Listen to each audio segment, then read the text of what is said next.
And before we go into Deutschendorf's chart, we're going to talk about Saturn return. Interpreting progressions is really one of the fascinating parts of doing astrology. Basically, what happens is the timing of the events in our lives is read through progressions. So basically, the story around progressions is from the time of birth forward, the planets are continuing to move.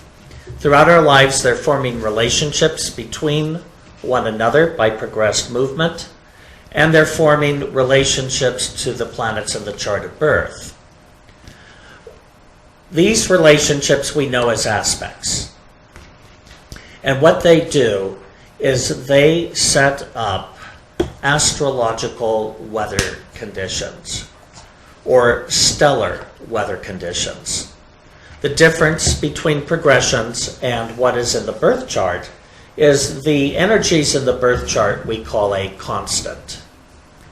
It's very much like your genetics. Progressions might be more like epigenetics, the way in which we can sometimes manipulate genetics after birth. So progressions are temporary vortexes going on in astral substance. And basically what they are doing is, if we look at the chart, we look at the planets involved and the aspect involved. That's the most important information. But then we also look at what houses are involved. The planets basically indicate which urges are being engaged. The aspects give us a description as to how they're being engaged. And the aspects give us information about the strength of that engagement.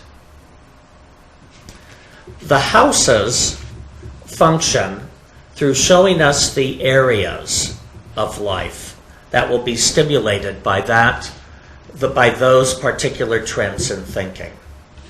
Any progressed aspect of the sun affects our vitality, our significance, our ability to receive honors and recognition, our relationships with men, and those in authority. Any progressed aspect of the moon affects our mental attitude, our temporary moods, our domestic life, relationships with women, and our everyday affairs. Any progressed aspect of Mercury affects our mental interest, our faculty or accuracy of expression, and increases our cerebral activity. Any progressed aspect of Venus affects our love life, our emotions, our social relations, and our artistic appreciation. Any progressed aspect of Mars brings strife, haste, passion, initiative, and increased expenditure of energy. Any progressed aspect of Jupiter affects the individual through abundance, wealth, optimism, good fortune, and joviality. Any progressed aspect of Saturn brings work, weighty responsibilities, conservatism, economy, or loss. Any progressed aspect of Uranus affects us through something sudden or through a human agency and brings changes or the unexpected into our life. Neptune increases our imagination, brings increased sensitivity, and attracts schemes. And any progressed aspect of Pluto affects through groups, subtle force, and brings coercion or cooperation. Now, with each of these planets, I've also listed the negative experiences that can come under those aspects and how to best express that energy. So we know if the progressed aspects are involving planets in the first house, then it's very likely that somehow Our personality can be impacted, our temperament, our physical well-being or health. Second house, it's going to somehow impact our wealth, our financial loss or gain, our possessions and our collections, or it can show a period where we go through a change in values. Third house will be studies, our dominant trends in thinking or mental outlook, relationships with siblings or neighbors. Fourth house will be things involving our home, our family, property, real estate, land we may own. The fifth house will be lovers or children, or your creativity, or your appreciation of arts and entertainment. Sixth house will be your workplace. It can impact your health, relationships with colleagues and coworkers, and employment, the gain or loss of employment. Seventh house could be making or breaking relationships, interacting with the public, periods where we may be dealing with open enemies. The eighth house is other people's money and resources, taxes, credit, things such as our credit cards, our insurance, our long-term, our Social Security, our pension plans are all eighth house ruled. But also it's one of the psychic houses and deals with death, dying, the spirit world, unseen entities, etc. Ninth house is travels, long distance, and one's higher learning, be it academic or be it philosophical and spiritual. The relationships with one's mentors and teachers and ministers and advisors is ninth house. One's career, honor, reputation is governed by the 10th house, as well as the relationships with persons in power, authority figures, the mother, etc. The 11th house is our group activities, our acquaintances and friends. And the 12th house is things that could involve our restrictions, secret sorrows, psychic activity, intuitive work, need for solitude or retreat. So these are the areas that are stimulated under progressed aspect, and I have to look at this every so often and unmute people as they start arriving. Hi Doug, hi Alice Marie. Looks like I've got everyone unmuted. And then lastly, we're looking at aspects by progression. And aspects deliver energy. Aspects are like the verbs. I like that. In a sentence. Think of planets as proper nouns, aspects as verbs, and the signs as being adjectives or adverbs. They are descriptors. So, if the planet's in Sagittarius, how do we do something? Adventurously. If it's in Capricorn, cautiously. So these become descriptors in how we make up terms around a progressed aspect. Now, the most powerful progressed aspects are going to be conjunctions and oppositions. And if we study a table of orbs of aspects, we can see those are also given the widest orb of aspect. Conjunction aspects bring life events into prominence. Progressed oppositions tend to bring polarizing and separating conditions. Squares oftentimes bring periods of obstacles. And the aspects, which are portions of squares, divisions such as the semi-square, half a square, or the sesqui square, which is a square and a half, bring these obstacles, but in lesser expressions that might be described as friction or agitation. Things come into the foreground under a conjunction. But depending on the planets involved, of course, Mars and Saturn brings things into place with a swift kick in the ass, and Venus or Jupiter might do so bearing gifts. So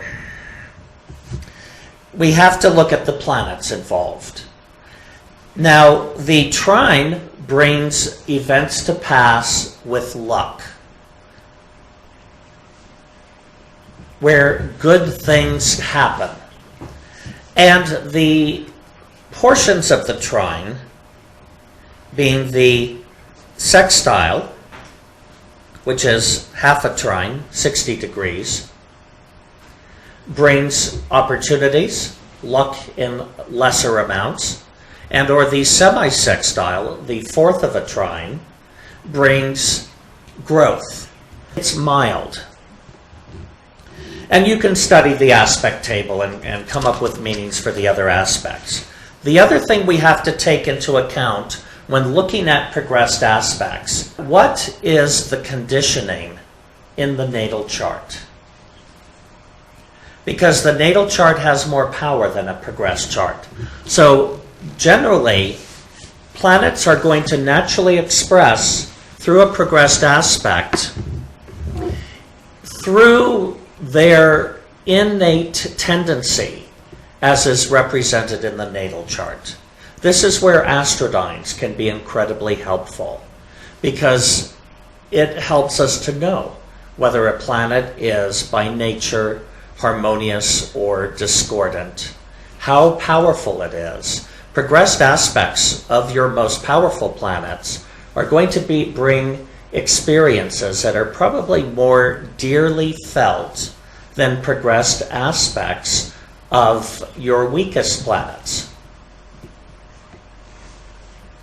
Progressed aspects of your most harmonious planets, even if they are squares or oppositions, can still bring good things to pass.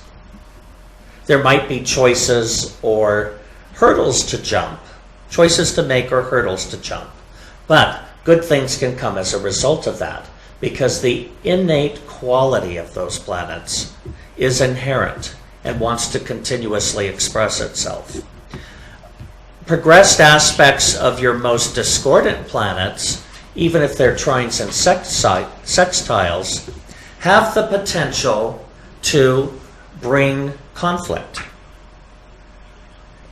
to bring stress, because their innate nature is conditioned to behave in a certain disruptive way. Learning alchemy is perhaps the most valuable thing you could do in your life, because the process of alchemy allows us to condition our thinking.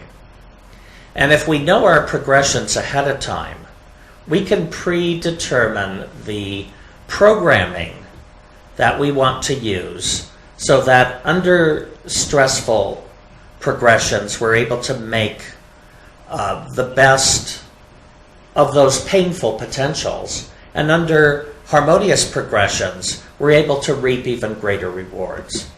So next June at our conference, that's what the focus of my presentation is going to be on. Major progressions are each degree that the sun moves forward after birth corresponds to 1 year of life. Minor progressions are based on a lunar equation. Every 28 and a quarter days after birth, every moon, complete moon cycle becomes a year of time. So that means about every 2 and a quarter days after birth correspond to a month of life on Earth. Transits are basically each day after birth is equal to a day after birth. In our system, we stack the three progressions. Majors being major, minors being minor, and transits being less than that, with the exception of slow-moving planets through angular houses, and when they are forming conjunctions or oppositions with natal or progressed planets. That's when we pay attention to them. I was asked by one of the students if I would address Saturn returns. So I'm going to do that before we go and look at our chart for the evening, which is the chart of John Denver. Now, Saturn returns you will not find mentioned in the Brotherhood of Light lessons. What Saturn returns are is a transit of Saturn. This is when Saturn returns to the same degree and minute of the zodiac that it held at the time of your birth. The conjunction aspect of transiting planets with birth chart or major progressed planets in particular is worth observing. And next, the oppositions thus made by the slower moving planets. Only the aspects made to birth chart positions and major progressed positions. The only difference between majors, minors, and transits is not in the nature of the expression, but the magnitude of the event. Oh. Many astrologers believe that when Saturn returns to the exact degree occupied at the time of birth, a person enters into the next phase of his or her maturity.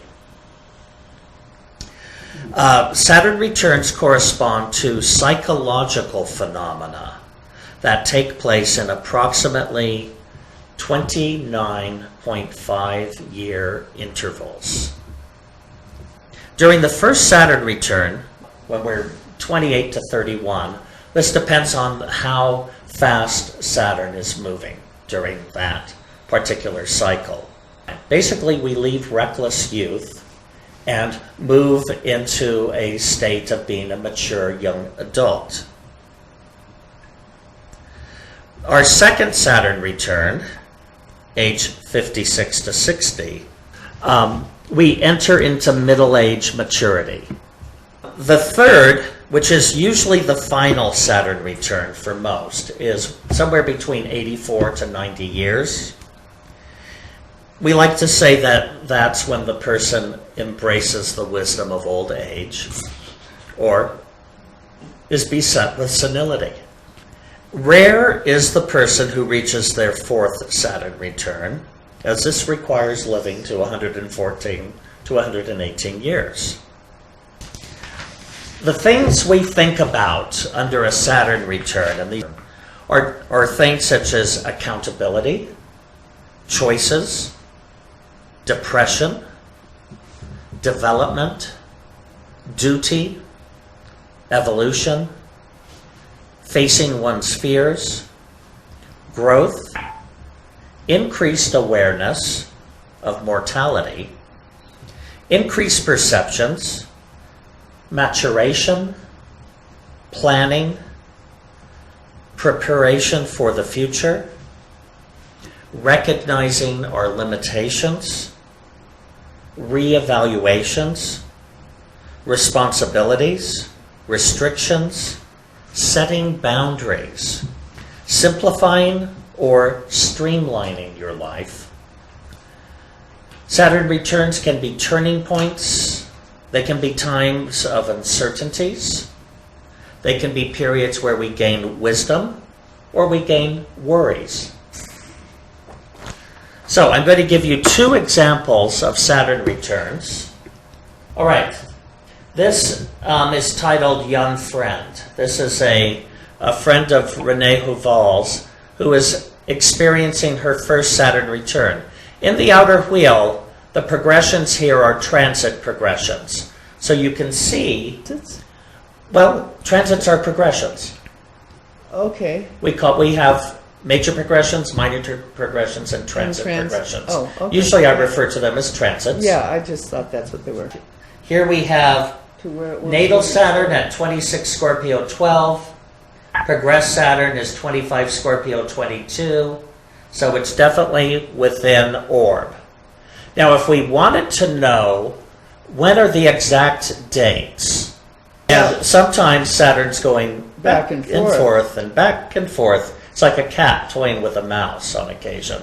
So what we can do is we can use our tools, do a progression report, set a parameter, and if we just want to see Saturn, what we do is we unhook all of these other planets and hit OK. We get a report, and we can see the Saturn conjunct Saturn as being the dates, the Saturn return. Right, you could, if you own an ephemeris, which is now becoming a dying art, but there's some old fogies out there, like myself and Renee, who still use ephemerises. Program, you can get the exact dates, and we can see that, let's say I wanted to view the majors. It's going to be almost impossible to see. But we can see when transiting Saturn is conjuncting both major progress Saturn and natal Saturn. And then we have the dates outlined for us. This will take place this week, going on through Thanksgiving time. But between now and November of 2015, it only shows it as conjuncting progress Saturn and conjuncting natal Saturn once. And that can actually happen. Yeah. Now, here's another example. So this is my chart. And just as young friend was born when I was close to 30, we have our Saturns in the same place. I'm having a second Saturn return, and it's practically the same dates that Saturn is going over first natal, progressed, as it starts to do a little dance in the heavens, going backwards and forwards. So you over gave the next yours year. more time to No, show. exactly the same, 1 year out from today. How can the other one only be making one aspect with progressed and yours be making three? Yeah, but believe me, it works. These are accurate calculations. I want to look at your chart more. Nope. Now we're on to the chart for the evening. That was your lesson on Saturn return, and it looks like we spent about 45 minutes. So let's move on to doing progressions. Thank you. You're welcome. I look at it not so much as a predictive tool of what's going to go on, but I look at solar returns as being a map of your mental potential for that year, in the sense of being a creator where you can create. So you were just likening the Saturn return to being psychological phenomena to the solar return being also mental, psychological. Right. Okay. So the psychological phenomena with the Saturn return is around those sobering things of life, the contemplation of our mortality, feeling maturity, deciding where we're going to streamline or simplify our lives, where are we going to face our fears. And I guess if we were to go back, except a young friend, we look to where Saturn is in the chart. In young friend's chart, Saturn's in the third house. Where in her life are these experiences going to be taking place? Communication and mentality. Right, in her own private thinking and in her expressions. Now, if we were to look at my chart, which is not only 30 years later, but different, where is my energy being expressed? Taxes, wills. Psychism. Taking care of your Other people's affairs. resources. Actually, taking care of dying people. Uh-huh. That's what I'm doing. So therein lies the difference of what the experiences will be. Oops. That's illustrated quite well. All right. All right. Deutschendorf. Now, you should all have a copy of his chart. And it's progressed for his death? It has progressed to his death date. What she did is she provided me with a timeline of John Denver events. So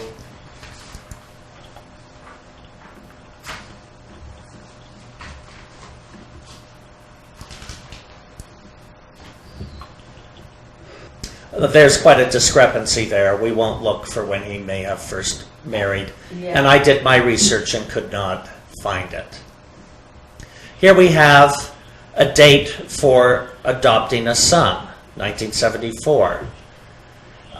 Daughter adopted in 1978. We could look at both of those years. What area of the chart would we look at? Fifth house? So what planets will we look for progressions? We're going to look to either Neptune, which is the ruler of his fifth house, or Mercury, because Virgo's on the cusp. Neptune can oftentimes show unusual circumstances around children. In this case, we know his first two children were adopted due to his infertility, How do we know and that? we don't know where the third child came from, unless there's been, DNA testing, fertility clinics. So, and then we've got a single fatality crash of his personal aircraft. Let's take a look. What planets govern accidents in a chart? Mars. More corn. Mars and Uranus. Well, look, where are Mars and They're Uranus in conjunct. John's chart? Conjunct in the 12th house. They are both at 5 degrees of Gemini. And they conjunct the ascendant. So would this be a constant natally for accidents? Yes. But, well, and Uranus is pretty much a constant there too, as a progression, slow moving. We can say in the natal chart, do you think he might be a little wild? What are some ways that Mars and Uranus, when they're conjunct, can express? What about one's temper? One can be prone to violent outbursts of temper. Mm-hmm. One can be prone to accident or injury. That he was always known for his love of nature, but he wasn't home very much. And Annie decided to have some trees cut down for whatever reason she needed the trees cut. He came home and he took a chainsaw to their bed. Probably the same chainsaw used to cut down those trees. Yeah. Who knows? But that is like such an extreme temper that it's so out of left field that seemed to be the expression that you were referring to on the temper. Yeah, I mean, Yeah. it's It's a wild It's in the 12th house, so it's like this can come out of nowhere. exactly. Uh-huh.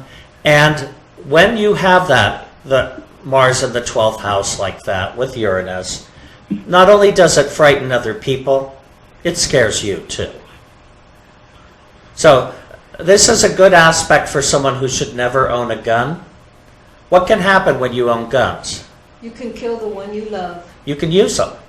So Yeah, they're only 9 minutes apart too. They're when we look at this compared to the rest of the aspects in his chart, it is one of the more powerful aspects. The most powerful aspect is actually a square from Venus to Jupiter.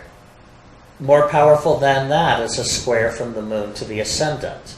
But if we look, his aspects pretty even. are not strong. real- yeah. We're not seeing anything above 9 here.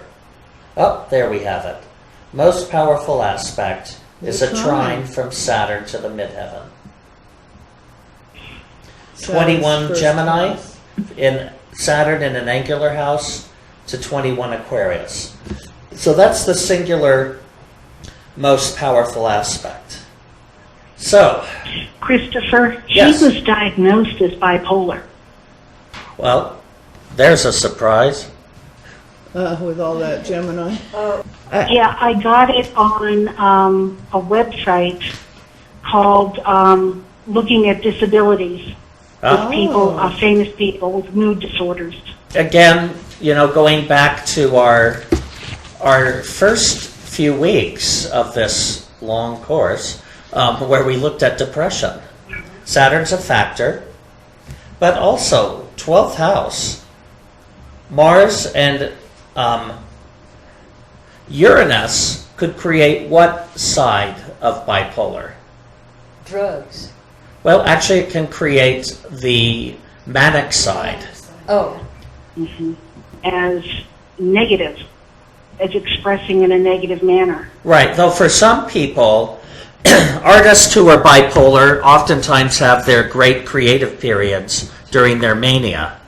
In an individual's life, that can be just as destructive as the being, paralyzed with depression and fetal position in bed. In manic periods, bipolar persons can oftentimes go on spending sprees and do other wild behaviors because they're feeling up and extremely optimistic. They can also lead to great masterpieces in writing and painting and songwriting, etc. It's hard to know whether in an accident like that, I think his license had actually been revoked prior to his flying because of his DUI. I think it was this because the glider was experimental. It had not really been tried out, and here he is flying it, and they're thinking that something went wrong with it. Right. It wasn't necessarily he went out to hurt himself, but the glider just was not really tested. There was no evidence of intoxication. Let's look for aspects around this time. When, for matters of death, what are we looking at in an individual's chart? Fourth house? And Fourth house, eighth house, and first house. Why? body. It's your body. So we have to look at a lot of things.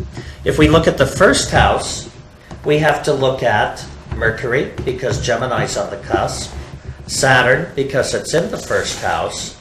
Fourth house, the Sun, because Leo's on the cusp. Jupiter, which falls in the fourth house. The Sun is also the chief ruler of the eighth house. Mercury, the ruler of the first house, is in the eighth. And Saturn, the ruler of the eighth, is in the first. These first eighth house connections can sometimes be present in suicides. When the ruler of the first is in the eighth, or the ruler of the eighth is in the first. This does not mean everyone that has that combination is going to be suicidal. I'm not trying to present that. I'm just presenting that it can be a factor. So one thing we might do is let's pull up our tools. We've already progressed the chart to the date of death. Let's do a progression report. Now what we're going to do is sort. We decided that the Sun is in the eighth house. We'll keep that. Mercury is in the eighth and also governs the first. We'll keep that. Next, Venus. Mars will keep because it's in the first house by progression. Jupiter is in the fourth house. Saturn's in the first house, both natally and by progression. Uranus is gone. Neptune's gone. Pluto's gone. Midheaven. We keep the ascendant because it's the ruler of the physical body. Now, what I'm going to do is we'll keep all of these aspects. It's going to make for a big messy page. It'll let us know everything that's there. We'll filter minors. I'm only interested in conjunctions and oppositions. A man with so much money dies without a will? Right, he died intestate What's and that mean? without a will. Oh, okay. I don't find that baffling at all. Interesting, because he has the sun in the 8th house and Mercury, which would make me think it's something he would think about a That lot. he would be focused on. Right. So his external persona might show one thing, but the psychology in the chart might show another. So, now if we wanted to see the wheel with all of the minors and transits, it becomes a little hard to see. So we can see the reinforcement. So, aspects involving the 8th house. Saturn parallel Saturn. Saturn's parallel Uranus at that time. Saturn's parallel the ascendant. Jupiter's parallel Uranus. Jupiter is opposing the midheaven. It's gone retrograde after birth, and so it's in opposition with the midheaven. His death did bring in his end of things, 4th house, brought in a lot of attention. It was, as I remember, quite newsworthy. Look at the oppositions from the transiting 6th house to his natal Mars-Uranus And conjunction. what's active here? Venus is conjunct Mars there with Pluto and the midheaven close at hand. Right, though the most important thing here is going to be Mars, Mars. because it's within orb, 1 degree orb. Right. And so we'll actually see that. Ascendant, parallel Uranus. Ascendant, parallel Uranus. Ascendant, parallel Mercury. Mars, square the moon. Planet of accidents. Mercury, sextile midheaven. Ascendant, semi-sextile Jupiter, in conjunct from Sun to Neptune. We're seeing a lot of aspects stimulating the 1st and 8th house. Sun squaring Uranus. The transits are on the right, that's why we're not Right, seeing them we are as going yet. to look at those next as being Yeah. reinforcements. What was going on right during and leading up to that time? Opposition? Mars opposition. Right, Mars, we have Mars opposing Saturn. These are after the death date. Before it, Mars is opposing Uranus, a week before. But on the death date, we have Mars in exact opposition to the ascendant, which would lead persons who work only with transits to believe that Mars opposing your ascendant Was causes your death. It adds energy. Clearly brought about an accident. But because all of these other aspects were in place, stimulating 1st and 8th house, which natally are interrelated to one another. The rulers of the 1st are in the 8th. The ruler of the 8th is in the 1st.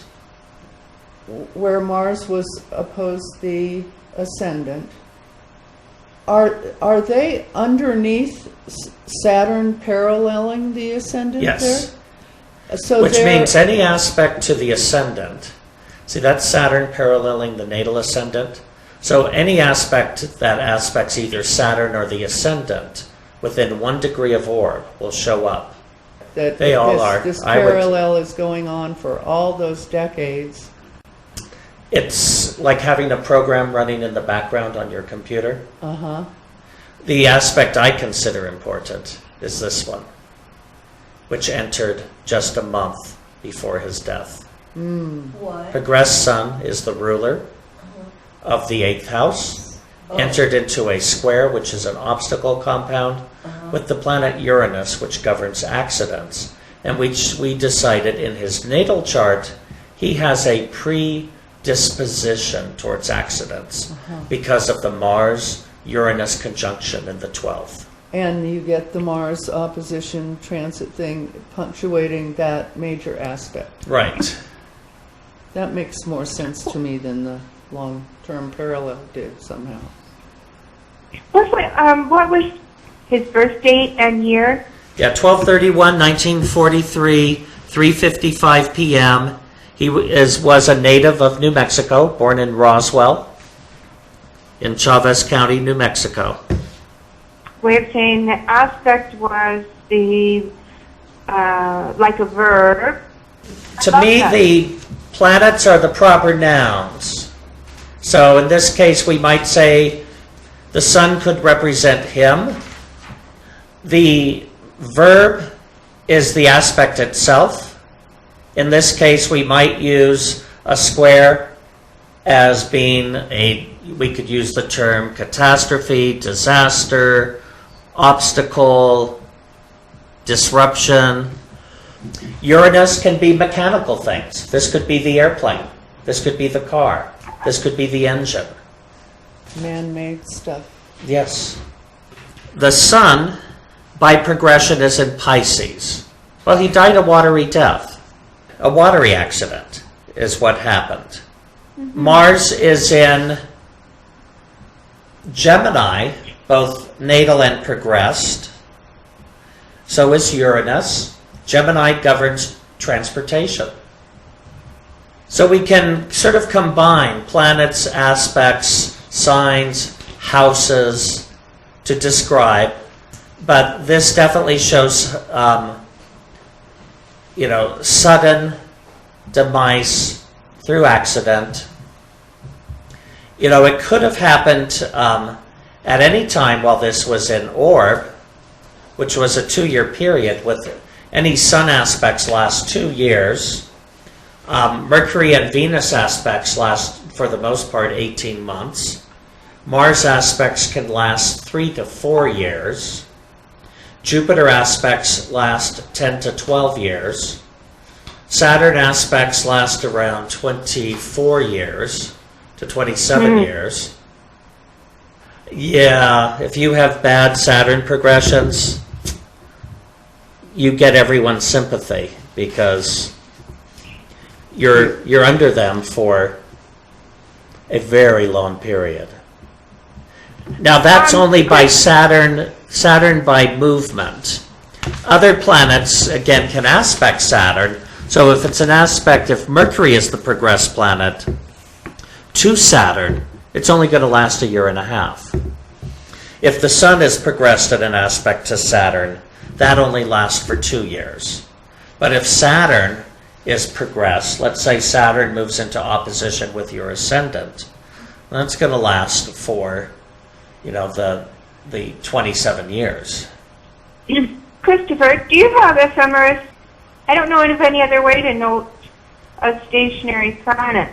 No, there actually isn't without having an ephemeris. It doesn't show up in the horoscope program. And you, even with an ephemeris, don't you have to find the actual date of the retrograde or the direct and then add a little, time around that window when you surmise that the planet was stationary? Well, you're only looking at the date of someone's birth, and it'll show on that date, if there's an S there. And they're very rare because they only happen on the days that the planets go stationary direct or stationary retrograde. Right, when it's actually stationary to the minute, but each stationary planet, whether it's going direct or retrograde, has, usually from a couple of days to a longer period of time for the slow-moving planets when it's virtually stationary, when it's moving so slowly that it might as well be considered stationary, and it has a certain power during that time when it's not moving. Right, and the only way you can tell that on the horoscope program by looking at the average daily motion for the planet. Okay. So that you can get it there. I have a question about his chart that I was wondering if there's anything in the chart that would show his love of nature. That's a good question, Radine. The way he was communicating that through music and through his art, he was a, trendsetter. He was making a huge difference to ecological awareness. Where would you look in a chart for nature? Jupiter, Second house? Fourth house, Sagittarius. the environment, Oh, land, Oh. property, the larger environment. In his chart, he has Jupiter in the fourth house, and his philanthropy was not just towards environment. His best known philanthropy was being one of the founders of the Hunger Project, the effort to end world hunger. Where would that Venus in the sixth? Would that service toward feeding people? Yes, it would, since the sixth house rules foodstuffs. Uh-huh. Yeah. And service. And service. So now let's look at that. What is the power of the sixth house? And it's slightly discordant. Nevertheless, Venus is in there, which could be, having a love. And Venus and Jupiter, as we mentioned, one of the most powerful aspects in his chart is that square from Venus to Jupiter. How can that express in one's psyche? It can make for overindulgence. Excellent delineation. It can lead to excess. Uh-huh. What do they say? There's no success like excess. that's what I thought was so tragic about him that, okay, say if he did have really the bipolar, eventually you're going to figure out there's something wrong. And then the last thing you want to do is add alcohol and drugs to your bipolar, because that's not going to help it. Mm-hmm. You may think it will, but it's the last thing I would think that would be good. Right. However, there is a tradition of self-medicating among people with mental illness. And he had a Pisces moon. And the reason for that is usually what you're trying to do is alter your moods. You're trying to use mood enhancers to some degree. They're trying to change their moods. But it's usually not always a lasting change. And oftentimes you need to have ever-increasing amounts to try and restore yourself to that same high. That's the nature of addiction. And then you reach a point where it's no longer altering your moods, and you sink getting back. you high. Yeah, right. So, but the environment, I would say, is the fourth house. And here's a case where the fourth house is not harmonious, but the fact is Jupiter is there. And wherever we have Jupiter in our chart, we experience goodwill and abundance. Even though Jupiter is in opposition to his midheaven, what would his reputation have been for the environment? He's actually seen as a bit of a tree hugger among people in the mainstream. Yeah. Tree hugger is casts aspersions, and the opposition might have brought that forth. Yeah. As well as people who admired that penchant of his to speak for and protect the environment. Right, and whenever you speak out on any issue, you have the ability to attract detractors and supporters. But this is tied into a T-square in his chart. Let's see, Venus square the midheaven, Yeah. Venus squares Jupiter, and Jupiter opposes the midheaven. So that's a T-square. Right. Yet here's a great example of someone who took a T-square and turned it into philanthropy. Mm-hmm. Regardless of his shortcomings, his wicked temper, wrecking cars, flying fast planes, getting high and getting rowdy. This is also somebody who had good qualities, and they're taken from some of the greatest challenges in his chart, because a T-square is the second most difficult compound that you can have astrologically. The most difficult being the grand square, or what's sometimes called the grand cross. Sometimes I think the Grand Cross being more balanced is more whole or complete than a T-square. And the T-square might be tougher. Yeah, could be. Oh, here's the website where you can get information. Astro Data Bank. I want to do another aspect. August 21st, 1994. Let's see another time when he was accident prone. And we'll progress the chart. He didn't die. We don't need to look at the 8th house. Was he badly injured? But let's look at Mars and Uranus, the planets of accident. Let's look at the ascendant, Mercury and Saturn, because they all rule the 1st house. So let's narrow our progression report. Here I took out a lot of the aspects and just narrowed it down to what we might call the more powerful aspects: sextiles, oppositions, trines, squares. Look, Mars was square the moon at that time. The ascendant was in opposition to Mercury, ruler of the 1st house. This is also looking like a suicide attempt. So, ascendant opposing Mercury, 1st to 8th house. Could he have died? Yeah. Yeah, he could have died in that accident. Jupiter opposed his midheaven. Well, that's lifelong with him, pretty much. But again, it impacted his reputation, and the authorities took away his license for flying planes because he wouldn't maintain sobriety after this accident.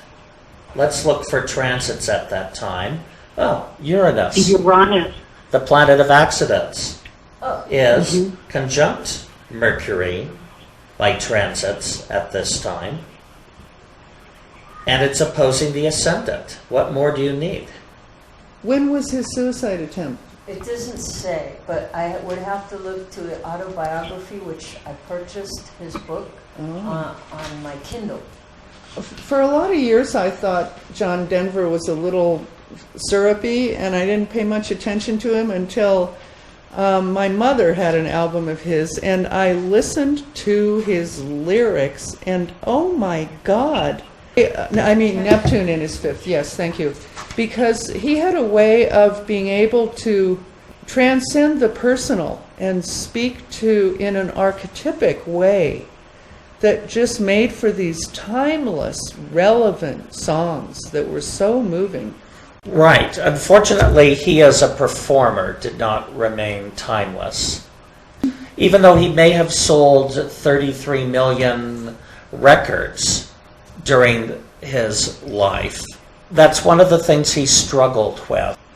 But John Denver had and I'm sure if we were to go back and look at the progressions, there would have been a time, this window of opportunity for his career stopped. How would you look Midheaven for that? and or Sun. It just is such an emotional song. He really hits me with Leaving on a Jet Plane. Right, and his moon is in Pisces, and it's in his 10th house. John Denver, moon in the 10th house, household name. Yeah. He was famous for many years for his Christmas specials. Mm-hmm. And he came into the home, and those shows were the most watched shows of the season. So I'm going to say good night, over and out. Next week is the final week of this series, and Paul will be your facilitator, and I'm pretty sure he's going to be covering the information sent in Nikola Tesla's chart, which should be quite fascinating. Mm-hmm. I remember earlier this year seeing a wonderful PBS biography on him, and There was a family anecdote that he was born as the local church clock struck midnight, but there is no written record of this that we know of. So, all right, good night all.